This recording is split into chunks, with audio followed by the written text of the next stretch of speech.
માણાવદર નજીક બાંટવામાં માત્ર 4.5 ઇંચ વરસાદથી મુખ્ય બજારોમાં પાણી ફરી વળ્યા છે। નાડડિયા રોડથી કાપડ બજાર સુધી અને ભીમનાથ રોડ તેમજ પોલીસ ચોકી પાસે ગોઠણરૂપ પાણી ભરાતા ઘેલી વિસ્તારમાં રહેતા માલધારીઓના ઘરમાં પાણી ઘૂસી જવાથી નુકસાની થઈ રહી છે। લોકોનું કહેવું છે કે પાલિકાની પ્રી મોન્સૂન કામગીરી માત્ર કાગળ પર જ હોય, પાણીના નિકાલ માટેના કોઈ પણ સ્ત્રોત ખુલ્લા કરવામાં આવતા નથી અને મુખ્ય કારણ ભૂગર્ભ ગટર જામ હોવાનું લોકો બતાવી રહ્યા છે। અગાઉ વર્ષો પહેલા જ્યારે એક જ રાતમાં 24 ઇંચ વરસાદ થતા આવી સ્થિતિ સર્જાણી હતી, તેવી પરિસ્થિતિ આજે માત્ર 5 ઇંચમાં થઈ છે। ઘેલી પુલ વિસ્તાર, કાપડ બજાર, શિવાજી ચોક, ભીમનાથ રોડ, શાક માર્કેટ વગેરે વિસ્તારોમાં હાલ પાણી ભરાઈ ગયા છે। શું નામ તમારું? જીતુભાઈ। જીતુભાઈ, શું પરિસ્થિતિ થઈ છે? પરિસ્થિતિ થોડોક વરસાદ ચાલુ થયો 4-5 ઇંચ જેવો જ હશે, પણ આવક પાણીની આ બાજુથી ફૂલ આવક ચાલુ થઈ, કોઈ નિકાલનું એવું કાંઈ સ્થિતિ ન હોવાને કારણે આખી દુકાનોમાં પાણી 1-2 ફૂટ ભરાઈ ગયું છે। અમારા દુકાનના આખા માલ બધા પલળી ગયા છે। અત્યારે થોડું નિકાલ જેવું ચાલુ થયું છે, પણ આમ પોઝિશન બહુ તમે જોઈ શકો છો, નુકસાની બહુ થઈ છે। એકંદરે આખો માલ મોસ્ટ ઓફ બધો પલળી ગયો છે, અંદર આખું ગોડાઉન પલળી ગયું છે। મારું નામ પ્રકાશભાઈ છે। શું પરિસ્થિતિ થઈ છે? ખરાબમાં ખરાબ પરિસ્થિતિ છે, ભયંકર પરિસ્થિતિ છે। ઓછામાં ઓછું 2.5 થી 3 લાખ રૂપિયાનું નુકસાન થયું છે। અમારા ફૂટવેરના બધા બૂટ બોક્સ હોય, બોક્સ પલળીને માલની બધું સત્યાનાશ થઈ ગઈ છે। દુકાનની અંદર કેટલું પાણી ભરાય? 2.5 થી 3 ફૂટ જેટલું પાણી ભરાણો છે। આવું ક્યારે બનેલું ખરી? કોઈ દી જિંદગીમાં મારી 38 વર્ષ 39 વર્ષની લાઈફમાં કોઈ દી આવું બન્યું નથી। મારું નામ પરમાનંદભાઈ મૂલચંદ છે, ફ્રૂટનો વેપારી છું। આજે મારી દુકાનની અંદર કમસે કમ ઓછામાં ઓછું 50 થી 60 હજાર રૂપિયાની નુકસાની છે। આજે બાંટવાની અંદર 2-3 ઇંચ વરસાદ થયા પછી બાંટવાની અંદર નાનડિયા નાકરાનું બધે એમ કે પાણી આવેલું છે, જે કોઈ વસ્તુનો પાણીનો નિકાલ નથી।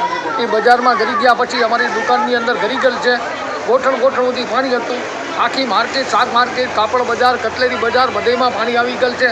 સાહેબ, અમારી નુકસાનીનું કંઈક નિરાકરણ કરાવજો, કાં તો આટલી બધી નુકસાની ખરેખર કોઈ દી અમને થઈ નથી ને કોઈ દી અમે અમારી લાઈફમાં પાણી જોયું નથી, એટલું પાણી આવેલું છે। તમારું નામ? કનુભાઈ મારું નામ। શું પરિસ્થિતિ થઈ? પરિસ્થિતિ પાણી ઓચિંતો એટલો બધો આવી ગયો દુકાનની અંદર, મારા દુકાનમાં, મારા ગોડાઉનમાં માલ બધી પકડી ગયો છે। બધે દુકાનની અંદર 3-3 ફૂટ પાણી આવી ગયો છે। પરિસ્થિતિ બહુ ભયંકર, આવી પરિસ્થિતિ કોઈ દી એટલા વર્ષની અંદર થઈ નથી। જબરદસ્ત અમારું નુકસાન છે। મારું નામ આકાશ ચંદુભાઈ ગલાણી। જી બરાબર, આની અંદર સોપારી તમાકુનો માલ પડેલો હતો, બધું વરસાદ પડ્યો, દુકાનમાં આખું પાણી કરી ગયું। 60 થી 70 હજાર રૂપિયાની નુકસાની છે અત્યારે આમાં। અત્યારે માલ ક્યાં રાખવામાં આવ્યો? અત્યારે માલ ફેરવીને ઘરે જવા દીધો છે અને વેપારીની દુકાનોમાં પાણી ભરાઈ ગયા છે।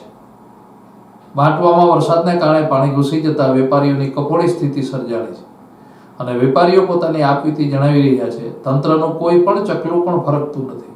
આ ગામની સ્થિતિ જોવા માટે અને સત્વરે નુકસાનીને સર્વે કરી વળતર આપે તેવી વેપારીઓ માંગ કરી રહ્યા છે। શું નામ તમારું? અનિલભાઈ લોખંડવાળા। જી, મેઘરાજા એલ્ડર્સની પેઢી છે અમારી દુકાનમાં, 2 દુકાનમાં પાણી છે। નુકસાની તો હજી ખબર નથી, ખોલી જ નથી। 4 વાગ્યાથી દુકાન બંધ છે, પાણી છે। હજી સુધી 7:30 થી 7:45 થયા છે, પાણી ઉતર્યું નથી। તંત્રનો કોઈ પણ વ્યક્તિ કે અધિકારી કોઈ આવેલું ખરી? કોઈ નથી આવ્યું, અત્યાર લગી કોઈ આવેલું કોઈ નથી આવેલું। 4 વાગ્યાથી સતત ઊભા છીએ અમે, બેઠા નથી। મારું નામ અનુપભાઈ કનૈયાલાલ રોતીરામાણી, પેઢીનું નામ જીવતરામ કે ગાંધી।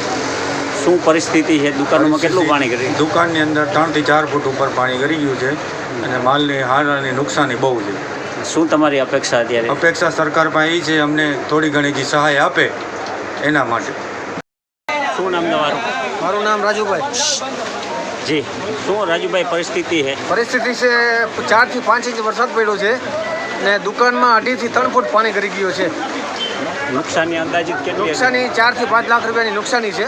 2 દુકાન છે, હા, 2 દુકાનોની અંદર 2-3 પાણી? હા, 3-3, 4-4 ફૂટ પાણી હતું। આવું ક્યારે ભવિષ્યમાં બનેલું તમારી? હા, 20 વર્ષ પહેલા આવું પાણી આવ્યું હતું। હા, પેઢીનું નામ? પેઢીનું નામ અમારો પરશુરામ પ્રતાપ રાય, જવા રોડ, બાંટવા। નુકસાની અંદાજિત કેટલી? નુકસાની અંદાજે 4 લાખ રૂપિયાની મારી નુકસાની થઈ છે।